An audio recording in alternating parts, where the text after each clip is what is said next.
300 years, and I'm the first Viking who wouldn't kill a dragon. First to ride one, though.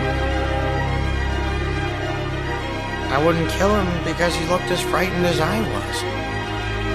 I looked at him, and I saw myself. A dragon will always go for the kill. So why didn't you?